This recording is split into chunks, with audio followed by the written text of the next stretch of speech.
Krystal, hi, hello, and welcome to the Female Startup Club podcast. Hi, thank you so much for having me. I'm so excited to be here. I always start the episode by getting you to introduce yourself, tell us a little bit about yourself and what your business is. Well, my name is Krystal Duhaney. I am a registered nurse, international board certified lactation consultant, mom of two with one on the way, and owner and founder of an amazing company called Milky. And we provide breastfeeding support to parents all over the world and give them practical information to how to have successful breastfeeding or pumping journeys. I love it. This is the first time I'm speaking to a founder in this space, so you'll have to bear with me if I don't know all the words and the terms and that kind of thing, but I'm super excited to learn from you today. And I'd love to go back to where the business got started. Where does your entrepreneurial story actually start? Yeah, so it actually started about 9 years ago. The idea kind of came into my head when I gave birth to my son. Well, he'll be 9 in a few days. And I struggled to breastfeed. I was a registered nurse at the time, and I felt like I should have known what to do, or I felt like it would just come naturally. You know, you see people breastfeeding on billboards or magazines, and they're holding the baby, smiling like this is the most perfect and easiest thing ever. And when that didn't happen for me, I was like panicking. I didn't know what to do. I didn't know where to turn. I went to my, OB pediatrician, and they didn't have any resources for me. So I took it upon myself to kind of struggle our way through breastfeeding. You know, I educated myself, and throughout that journey, it was very hard. I experienced a lot of grief, a lot of shame, just a lot of struggling. And I knew that there was an easier, better way to go about this. I was like, there has to be something different. There has to be a more enjoyable way to breastfeed, because I really wanted to give that to my baby. So when I became pregnant with my second child, who is now 5, I was determined. I was like, I'm going to have a better journey. And I really just wanted to educate myself for my own selfish reasons, to have a better journey for myself. And in doing so, I began talking to other parents that had experienced the same struggles. And I realized this isn't just my problem. This is a problem everywhere. So I wanted to create a resource for parents to have education, to have something that I didn't have, the support to have successful breastfeeding journeys. And I also wanted to create a line of products that would help them promote and maintain their milk production in addition to that education and support. So Milky Mama was born after my second child was born. And it really just started off as a way for me to support my own breastfeeding journey, but really turned into an amazing community of over 1 million moms where we support their breastfeeding journey. That is so incredible. Wow. Firstly, is that what they call founder market fit? Because it was, you solving your own problem and then that just like turning into this thing? Yeah, I think that's kind of maybe the secret to business, is just finding a problem and solving it. That problem just happened to be my problem too. And I was just so passionate about that because I experienced it as well, which I think made it that much more fulfilling. So to paint the picture, you've had your second child, you're wanting to develop these products, you're wanting to figure out a solution, you're wanting to build a community. What year is this? Where is this happening? Is it in your kitchen? Is it like, at a kitchen somewhere else? Like, what's the scene to be set? Yeah, wow. So this happened, my daughter was born in 2015 in August. So right after she was born, it started in my kitchen. Again, this was just, I tried this recipe. I came up with this recipe of this cookie because I loved sweets when I was pregnant with her. I just had this sweet tooth, and I was like, okay, what can I do so that when I go back to my nursing job on the floor, what can I do to maintain my milk production so that I can pump enough milk to maintain our journey for however long I wanted? So I made this cookie recipe, and it was really, really good. I was like, oh my gosh, this is so good. And it really worked. And I shared it with some friends that had given birth around the same time, and they loved them too. And they were like, you should probably sell these. And I was like, maybe. So I began offering them to local moms in my area. And this is all out of my kitchen with a newborn and a toddler. And we would get a couple of moms come to our door to buy them. And my husband was like, oh, this is great. My wife has a hobby or something, right? And then a few weeks later, he came home and there was like a line of moms down the street. And he was like, what is going on? The neighbors are going to wonder what we're selling. What is going on here? And that's when I knew that I was onto something. So I would, work 12-hour night shifts at the hospital and then come home after 12-hour shift of no sleep and work another probably 12 hours at home baking and doing customer service and shipping with my newborn in tow. So definitely was a bit of a struggle in the beginning. Yeah. So you were superwoman. That's what you're saying. I sleep deprived. Super mom. So what kind of did you need a lot of money to get started for the ingredients for these cookies?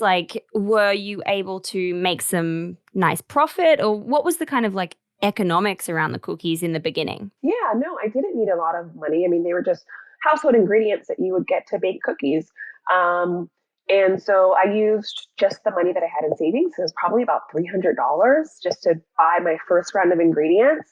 And then I sold those and used that money to buy more ingredients. And as I began to grow, which was very rapidly, I began to add other products to my line. So I added brownies.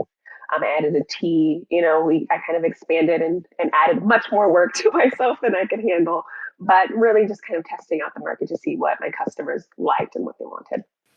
I just want to go back to earlier in your life for 1 second. Did you see yourself being an entrepreneur growing up? Did you think, hey, I'm going to go out there and I'm going to start a business? Or because it just happened organically, you were like, oh, one day I'm a business owner? Yeah, I think I've always had that entrepreneurial kind of bug inside of me. I remember, sitting in the break room with some of my nurse colleagues, and there would always be these sales reps that would come and show a product that a nurse came up with. And it was like a simple product. It was like a bag with a tube in it. And I was like, oh my gosh, that's so simple. I could have came up with that. So I always thought that, gee, I could do that one day, but I didn't know in what aspect that I would do that. But my dream was or my goal was to work up the nursing ladder and to be a director of the nursing floor that I was on. And a funny story is that before I actually left the hospital to do my business full time, they offered me that director's position 3 times. And I said, I can't, I feel like my heart's somewhere else right now, and I didn't want to take it. And then after the 3rd time, I said, okay, I can't take it, but I also quit. So I gave my 2 weeks notice shortly after that, and it was the best decision ever. How long had it been since you'd started the business until you left your position? I think it was about 2 years. Okay, so you were kind of working on building the business, working on building your customer base. What kind of revenue had you done in those early days while you were still working out of your kitchen? And at what point were you like, yeah, okay, now I feel financially secure to take the leap 100%? Yeah, so working out of my home kitchen, probably lasted for about 6 months. So it lasted when I was on maternity leave, and then maybe a few months into going back to work. And then I just couldn't, I was like, I'm exhausted. I have to sleep at some point. So at that point, I enlisted help. I hired a small team, and we had moved to a commercial kitchen, which is, like a restaurant style kitchen. And we moved there, and they would bake while I was, sleeping or things like that. And I would manage the administrative side. So for a while, that really, really helped. But revenue wise, we grew very rapidly. The first year, we probably made about $100,000, which was really without any marketing. We had no idea what we were doing. We were just kind of winging it, super small. And then that quickly grew to $1 million the next year to, $5 million. And it just has been growing extremely rapidly. Wow, that's crazy. So in that second year or in the time where you went from, 100,000 to $1 million in revenue, what was the marketing strategy? How did you actually get to that $1 million? What do you attribute that first million to be from marketing wise? Yeah, I can almost remember the switch in our marketing. Before, because I didn't really understand audiences and, really customers. I just knew, okay, I just have these cookies and these brownies and I want to sell them. So before we would focus a lot on our products. We'd post our products, buy these products. This is what this mom, the results, and it was more result based and more selling. But I remember one day I took the leap and said, I'm just going to go live. I'm just going to get on Facebook Live and talk to people and answer some questions. And I spent that time answering breastfeeding questions. It was about an hour. And I got such a huge response that moms were asking me to do it again. And I did it again the next week, every Monday. I still do that to this day. We do Q&A Mondays to this day. And um, when I made that switch from selling to teaching and really communicating with my audience and providing them value is when I noticed that they responded much better. So if you actually go to our Instagram page now, you probably won't find one of our products. You'll probably just see education and breastfeeding tips, pumping tips, how to, feed your baby, things like that. Because we find that it's not just about selling products, it's really about building a community. Right. And so essentially, when you're on these Facebook Lives, you don't even mention the brand or the product. It's just you being there, being like, hey, mums, what do you need help with?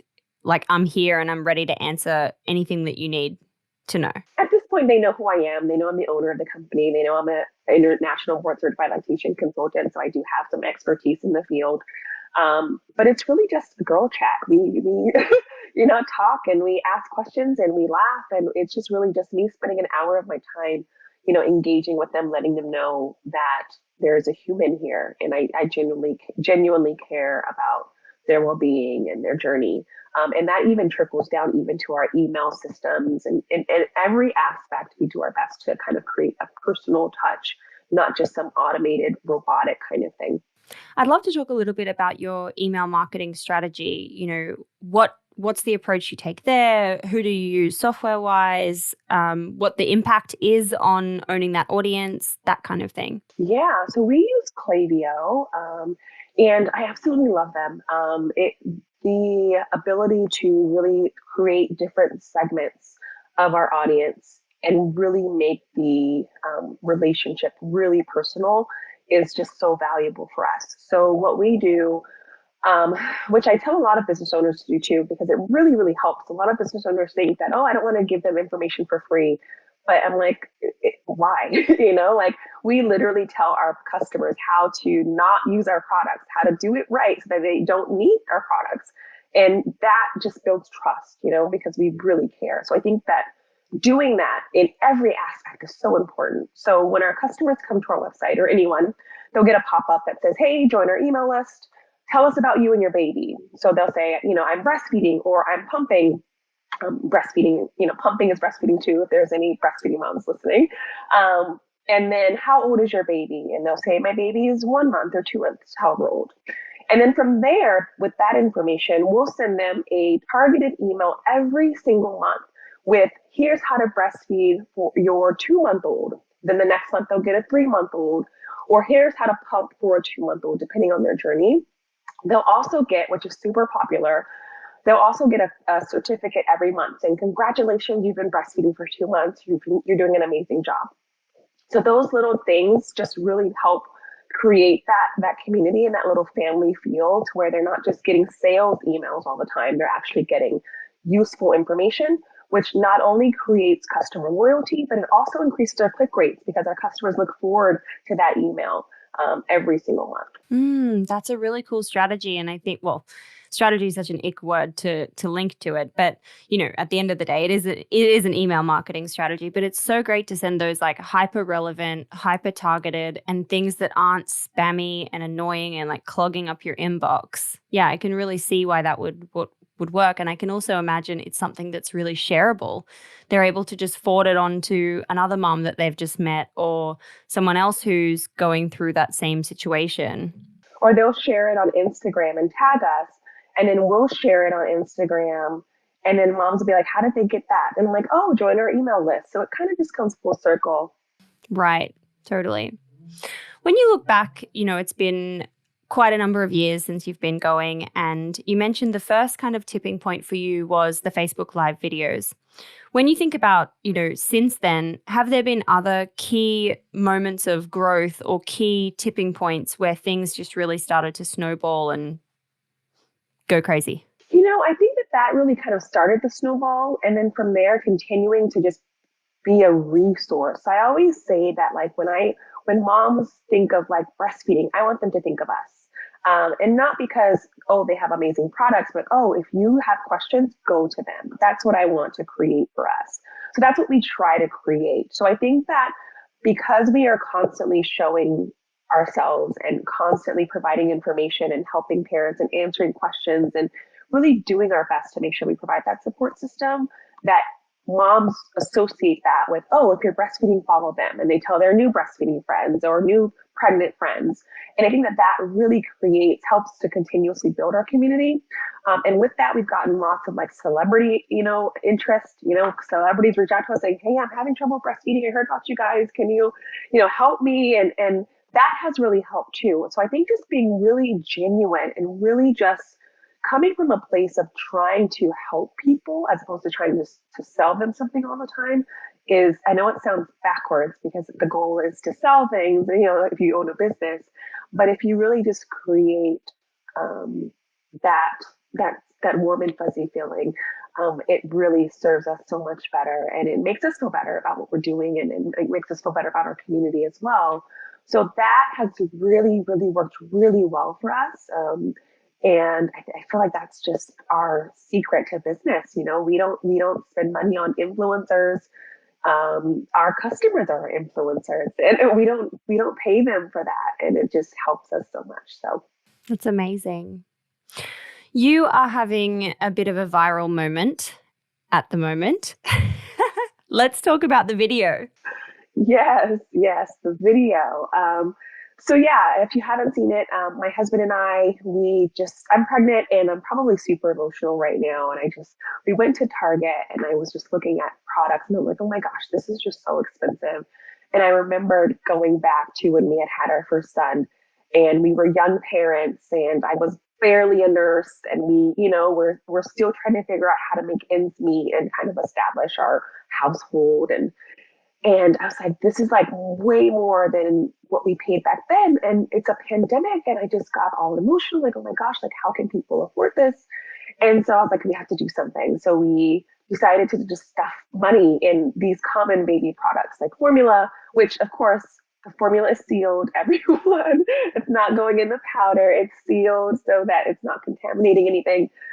Diapers, just anything that was just expensive and that you needed for a baby. And I shared it on my Instagram stories initially, telling moms, hey, if you're in need, we just did this. And if you need help, please go. And it wasn't like supposed to go viral. It was just me saying this, we're going to try to do this often, just something fun to give back.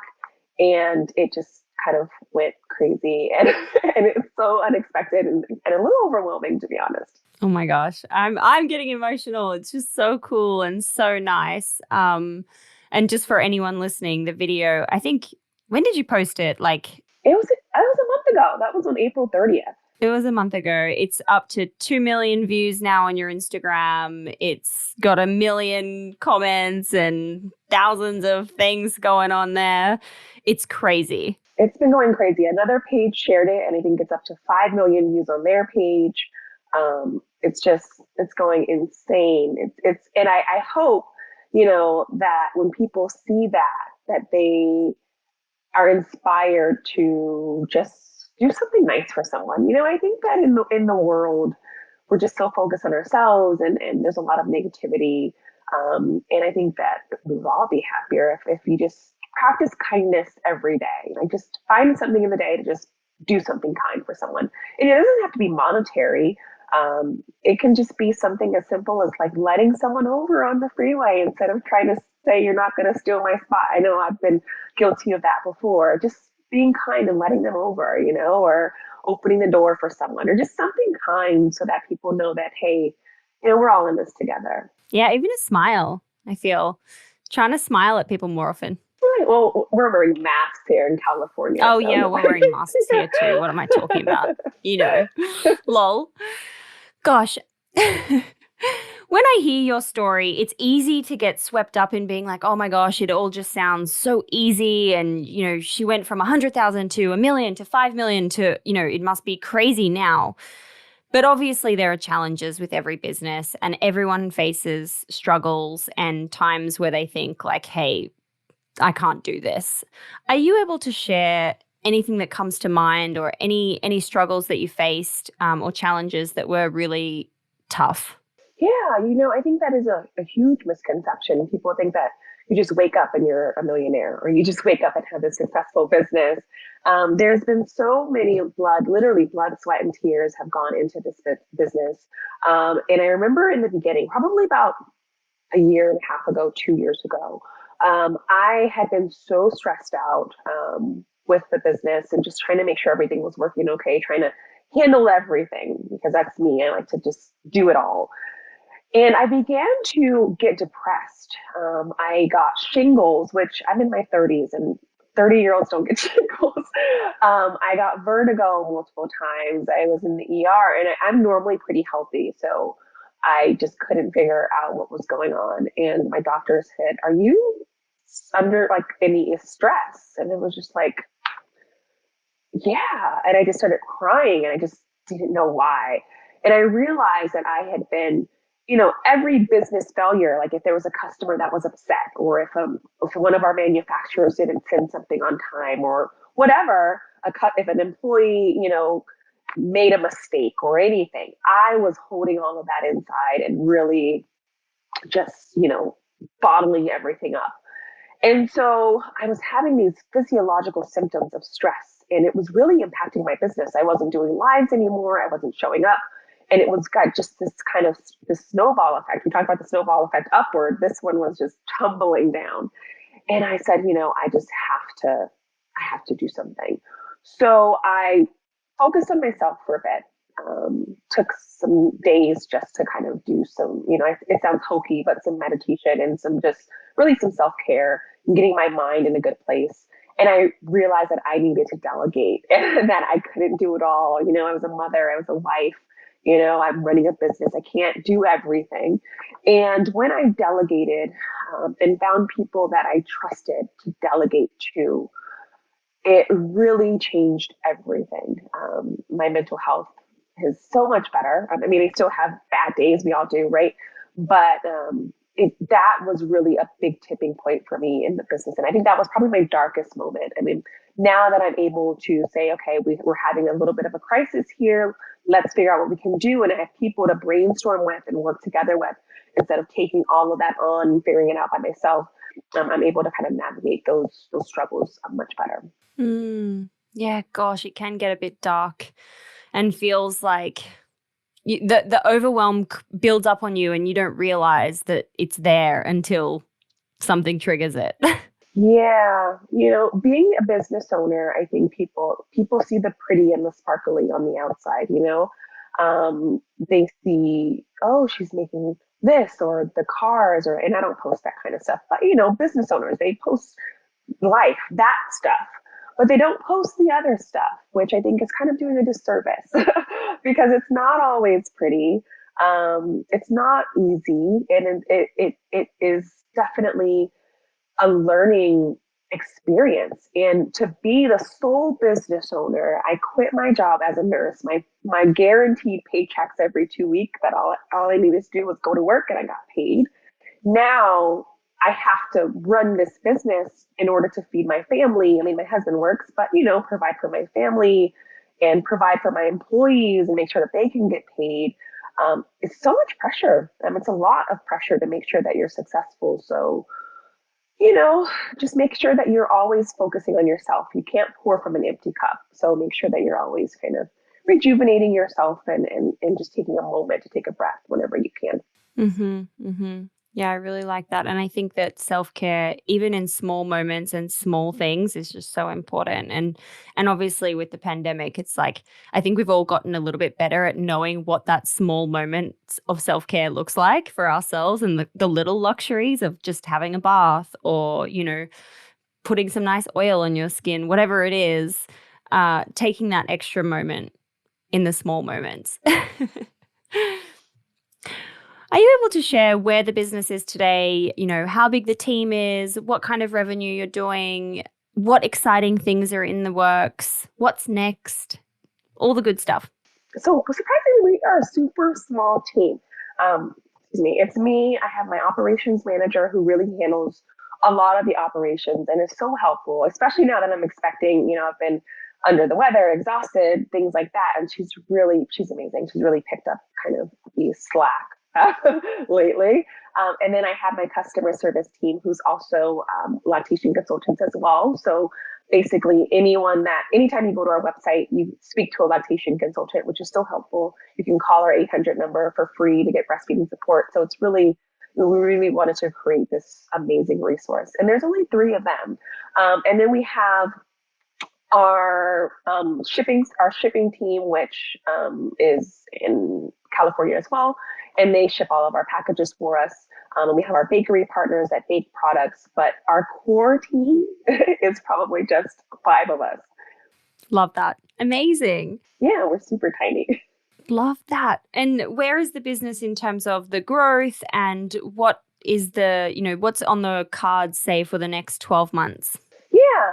So we've been consistently, fingers crossed, doubling our revenue for the past few years, which is really exciting. This year, we're still on pins and needles to see where we're going to end. But one of the biggest things that we're hoping for and that we're working on right now is some big box stores. So getting stocked in stores like Targets and Walmart. We're also hoping to launch some new courses, some new products, things like that as well. We also launched a scholarship program for lactation consultants. Looking for other ways just to give back and to provide, resources is really, really important to the core of our company. What is the one key learning or piece of advice that you would want female entrepreneurs to know who are earlier on in the journey? I would say, and this is something that I struggled with in the beginning, is to, I know it sounds cliche, but believe in yourself. And if not, fake it till you make it, because no one's going to believe in your business or you until you do. So if you're not confident about what you're doing, no one else is going to be. So you can't we tend to make a lot of excuses of, I don't want to start this business because someone else already has a business like that, or I don't know if it's a good idea. We make all of these excuses for why not to do it, as opposed to just doing it. If you think of bread, when you go to the grocery store, there's hundreds of types of bread, right? And all of those breads sell. So if you don't start your business because of concern for the market, then you're doing yourself a disservice. So believe in yourself. I would make sure that you hire a team when you can and don't work yourself to exhaustion forever because it's not sustainable. And what else do I wish someone would have told me? I think that's it. I would say just make sure that you always stay focused on your goals. Know that it's not going to be rainbows and sunshines every day, but that one failure doesn't mean that it's the end. Every day is a new day, and every day is a new page in your book. Amazing. Thank you so much. Love that. We are up to the 6 quick questions part of the episode. I ask every woman on the show the same question so that I can look back at the data and see if there are any trends that come out of this. And it's also super fun. We might have covered a few things already, but we ask them all the same. So question number 1 is, what's your why? Why do you do what you do? I do what I do to not only support breastfeeding parents and to provide better breastfeeding outcomes and better outcomes for new parents all over the world, but also for my family. They're making sure that they're okay is so, so important to me. Making sure that they have a good quality of life is so important to me. So I want to basically show my children that we can start businesses. I want to show my daughter that women can do this. I want to show people of color that we can start and have successful businesses as well. I love that. So true. All so true. Question number 2 is, what's been the number 1 marketing moment that made the business pop?